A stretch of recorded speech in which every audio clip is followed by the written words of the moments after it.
Hello YouTube. This is going to be a review video of a Metra indash head unit. This one is for a Ford, years '04 to 2012. It was pretty hard to find any information on this. I had bought this off of Woot.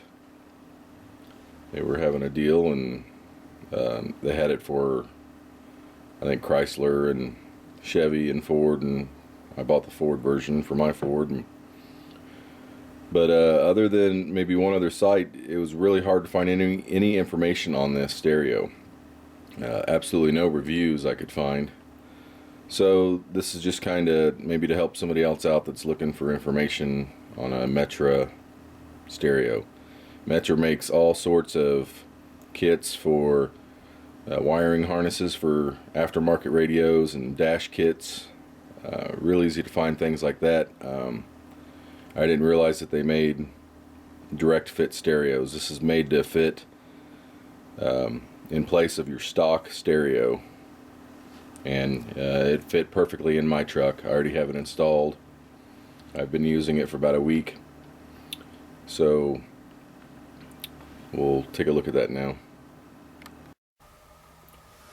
Okay, so now we're in my truck. This is a 2005 F-250, and you can see it fits perfectly in the bezel. There's no installation kit. It just fits directly in there. So I'm real happy with the way it fits. Let's go ahead and turn the truck on.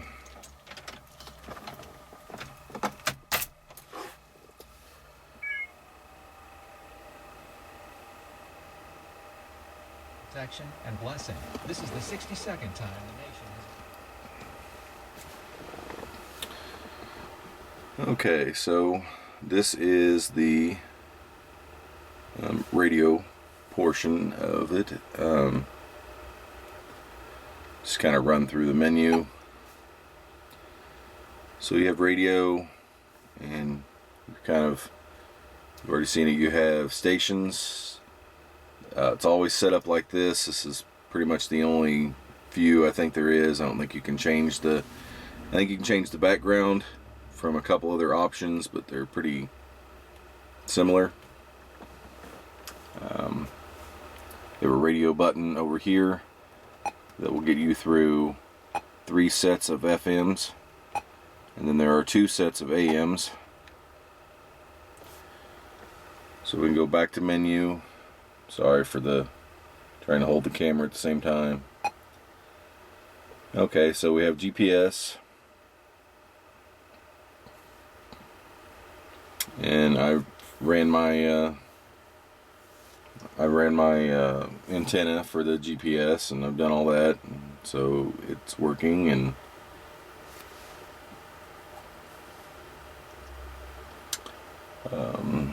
let's see, you can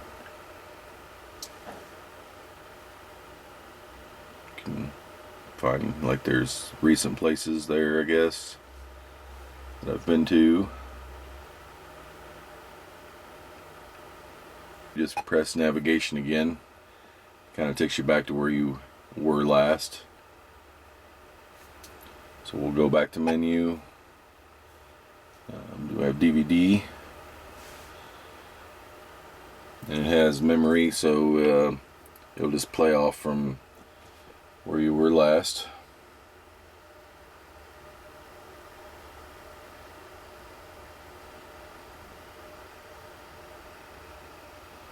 A little Spider-Man movie going on, I think.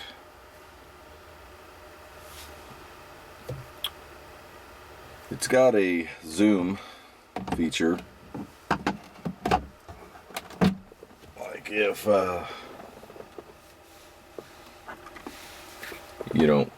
the picture is too narrow for you, I guess. But what I don't like is, and this is the remote. You have to use the remote for some of the features. Like zoom is on here. Sorry for the glare. So that makes the picture nicer, in my opinion. I'm trying to get rid of that glare. But I've noticed that the 2 times, that doesn't ever seem to go away, and I don't understand that. That makes no sense. I can zoom again to 3 and then the 4, but I wish that would go away. But anyways, moving on. See, we have SD card.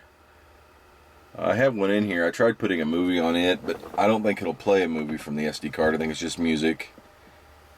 And then you also have USB, which you have 2 sets of USB. You have one on the front.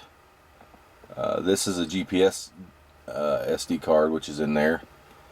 Over here is just an SD card slot. I have one in there. And then here's an AVN 3.5mm jack.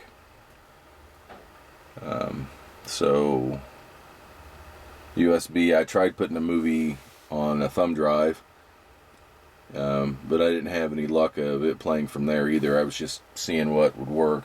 It will play music, and then you can swipe over, and then you have Bluetooth, which I have my microphone ran up by my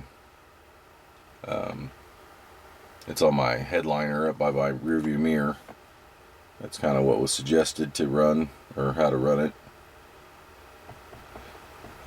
This will play music from Bluetooth from my phone. I can play music to it. What's a little bit weird is it seems that the subwoofer, I have a subwoofer in my truck. There's a couple things weird about it. One, relating to the Bluetooth, is it doesn't seem like the subwoofer works, so my music does not sound quite as well from the Bluetooth as it would an iPod or even the radio or something else. The other thing weird is on the pre-outs in the back of the radio, it has a harness that you plug in, and it's got, I think it has six wires. 5 of them are RCAs, 4 of which are just front and rear outputs, and then 1 single wire, a brown one, is an RCA, and it's for your subwoofer. But it's not a right or a left, it's just a single, kind of like a home stereo system. So that's kind of weird.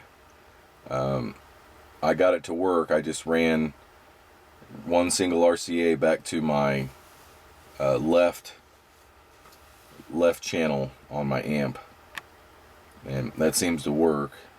But I'm kind of disappointed that the Bluetooth doesn't run the same quality of music, because I used that a lot. I had an Alpine doubled in here, which musically was great.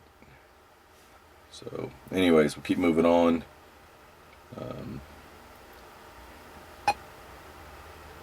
Go to menu. That brought us back to the movie. Let's see. That's not what I wanted. Next is iPod.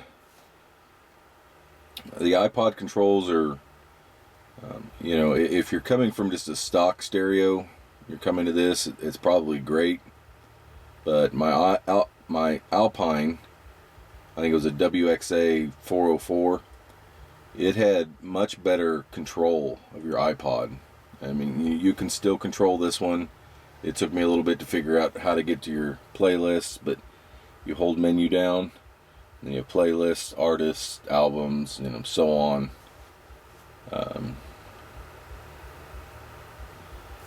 So yeah, you can, click on that to get through them. It won't play, to my knowledge so far, it won't play videos from my iPod, which that's a little disappointing too. I used to do that a lot. But one advantage of this stereo is it has a slot for a DVD or a CD or whatever. My Alpine did not. It was solely for streaming from an iPod or something like that. So you can get your movies that way. So it's just a little adjustment I've had to make. You can track through songs. Obviously, this is your volume. You can track through songs with this knob. Just turning it once will send you to the next song. So, yeah. Let's see what else is there.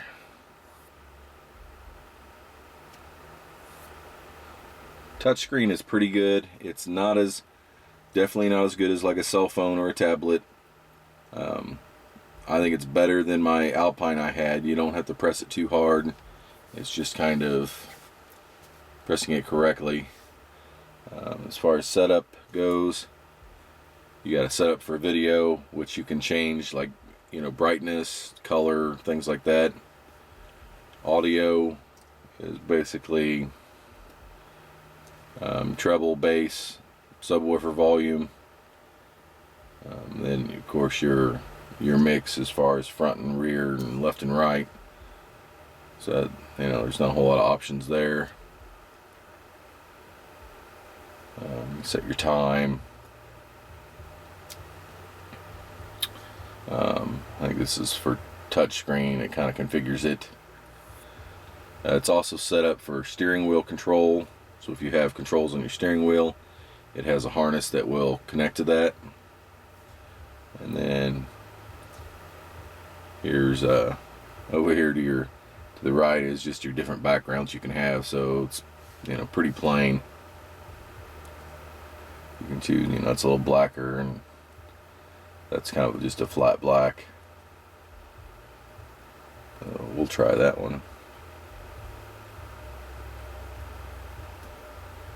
I don't think that saved though. Let's try that again.